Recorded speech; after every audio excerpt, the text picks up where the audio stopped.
Hey guys, welcome back to Money is Blind podcast.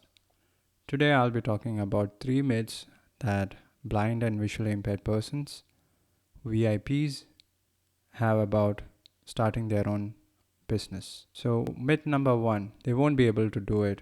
So, this is the first and foremost reason why most visually impaired and blind persons that I know hesitate from launching their own business because it's the way that most blind persons think. Just like when they think about themselves, the disability, the limitations, it extends even to their skills, their beliefs, and their dreams.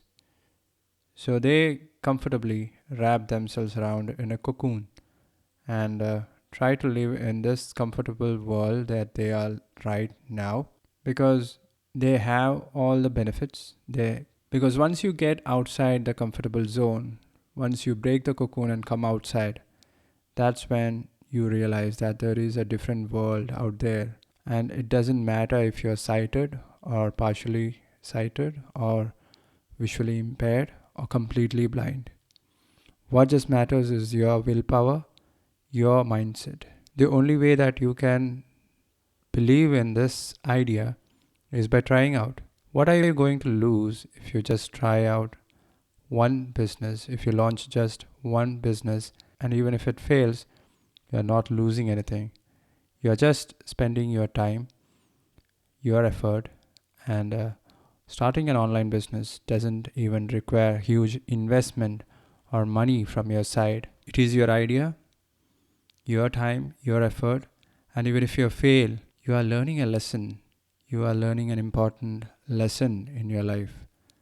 And that lesson will keep you moving forward. So there's no harm in trying out.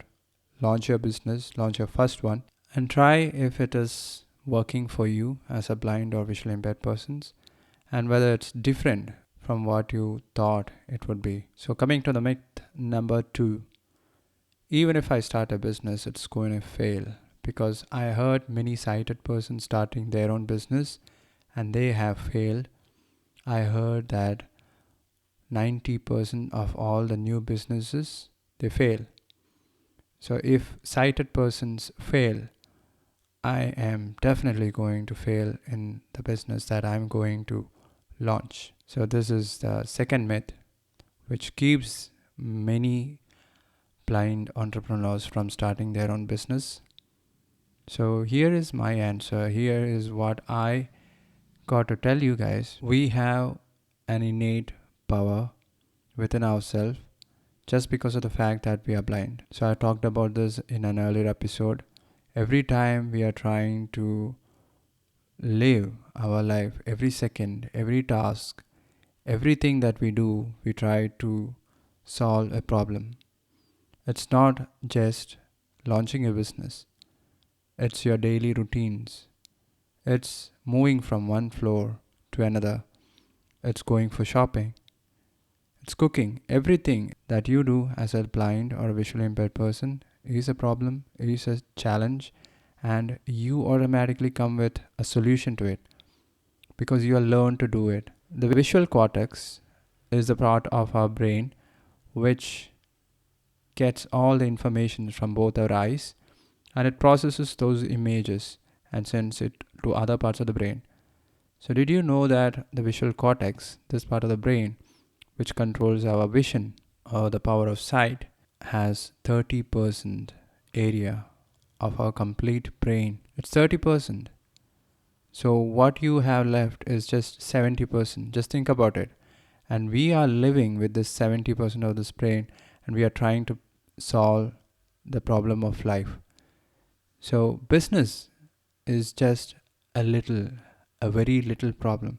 It's just a small problem, and you have the power, you have the ability to solve any problems that you want because your life is already a problem and you're solving it without even realizing it. Business is not even a problem. Just think like that. And once you start your business, if you choose the right business, if you choose the right business idea, the right niche, you're going to enjoy your business. And every problems and failure that's coming in your way, you are going to find a solution, and it'll be different from how a sighted person is going to solve his business problems. It'll be very, very different, but you are going to do it because you have this innate ability. What is the third and final myth which prevents blind persons from starting their own business? Because they haven't heard about successful blind entrepreneurs. They haven't tried. That's the real reason. If you do a search in Google, you will find hundreds and thousands of successful entrepreneurs who are blind. I have been doing reviews and biographies of all those incredible individuals who were visually impaired or blind and who have become successful because of their entrepreneurial mindset, because of their dreams. They had a vision and they lived their life to fulfill that vision. They didn't care about their eyesight. They didn't care about what the world thinks about them. They didn't care about the failures. They did fail hundreds and thousands of times, but they learned from their failures, and every time they failed, they picked themselves up, stood up, shook it off, and started walking in the same road, a bit more faster, a bit more courageous, and a bit more confident. So that's how they became successful. Ray Charles, Steve Wynn, Dr. Bhavesh Bhatia, Siddharth Bola, Isaac Litsky. I can keep counting the names. I can do this for hours and I won't get exhausted. But what I'm trying to do is just to motivate you guys. But what I'm trying to do now is to prove you wrong, because there are successful blind entrepreneurs. There were successful blind entrepreneurs, and in the future there will be more, because you are listening to the right show, and I'm going to introduce all those blind entrepreneurs to you through this show. And in the next 5 years, you are going to be one of them. I'm going to interview you as well, so that other blind and visually impaired persons can get the motivation and inspiration that they want to start dreaming again. If that sounds fair, consider subscribing to this show right now. And I don't want any reviews less than 5 stars. Alright? So if those 3 myths are busted, my job today is done. I'll talk to you guys tomorrow. You guys take care. Bye bye.